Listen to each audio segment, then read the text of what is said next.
भजन सङ्ग्रह 9 अध्याय। हे परमप्रभु, मेरो पुरा हृदयले म तपाईँको प्रशंसा गर्नेछु। तपाईँका सबै आश्चर्य कर्महरूको वर्णन म गर्नेछु। म तपाईँमा रमाउनेछु र उल्लसित हुनेछु। हे सर्वोच्च परमेश्वर, तपाईँको नाउँमा म स्तुति गाउनेछु। मेरा शत्रुहरू पिठ्यु फर्काएर भाग्छन्, तिनीहरू तपाईँको सामुन्ने टक्कर खाएर नष्ट हुन्छन्। किनभने तपाईँले मेरो अधिकार र मामिलाको रक्षा गरिदिनु भएको छ। सिंहासनमा विराजमान भई तपाईँले निष्पक्ष न्याय गर्नुभएको छ। जाति जातिहरूलाई तपाईँले हप्काउनु भएको छ र दुष्टहरूलाई नष्ट पार्नु भएको छ। तपाईँले तिनीहरूको नाउँ सधैँको निम्ति मेटिदिनु भएको छ। शत्रुहरूमाथि अनन्त विनाश छाएको छ। तिनीहरूका सहरहरू तपाईँले उखेलिदिनु भएको छ। तिनीहरूको नाउँ निशानै मेटिएको छ। परमप्रभुले सदाकालको निम्ति राज्य गर्नुहुन्छ। उहाँले न्यायको निम्ति आफ्नो सिंहासन तयार पार्नु भएको छ र उहाँले धार्मिकतासित संसारको न्याय गर्नुहुन्छ। उहाँले निष्पक्षतासित मानिसहरूमाथि शासन गर्नुहुन्छ।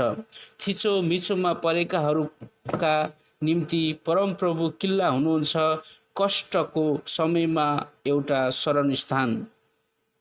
तपाईँको नाउँ जान्नेहरू जतिले आफ्नो भरोसा तपाईँमा राख्छन्, किनकि हे परमप्रभु, तपाईँको खोजी गर्नेहरूलाई तपाईँले त्याग्नु भएको छैन। सियोनमा विराजमान हुनुहुने परमप्रभुको स्तुति गाउँ।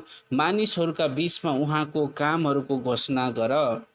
किनकि रगतको बदला लिनुहुनेले सम्झना गर्नुहुन्छ। सङ्कष्टमा परेकाहरूको पुकारलाई उहाँले व्यवस्था गर्नुहुन्न।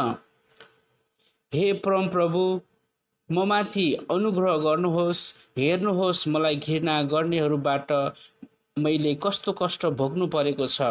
तपाईँले नै मलाई मृत्युको मुखबाट छुटाउनुहोस् र सियोनकी छोरीका ढोकाहरूमा म तपाईँका सबै प्रशंसाको घोषणा गर्न सकूँ र त्यहाँ तपाईँले गर्नुभएको उद्धारमा म रमाउन सकूँ। जाति जातिहरू आफूले खनेको खाडलमा आफै झाकिएका छन्। तिनीहरूले लुकाएर फैलाएको जालमा तिनीहरू आफै परेका छन्। परमप्रभु त उहाँकै न्यायद्वारा चिनुनी हुन्छ। दुष्टहरू चाहिँ आफ्नै हातका कामको जालमा फसेका छन्।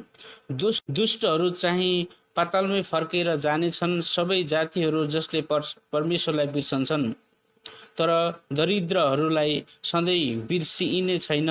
पीडितहरूको आशा कहिले चकनाचुर हुने छैन। हे परमप्रभु, उठ्नुहोस्, मानिस विजय हुन नपाओस्। जाति जातिहरूको न्याय तपाईँको सामुन्ने होस्। हे परमप्रभु, तिनीहरूलाई भयभीत तुल्याउनुहोस्।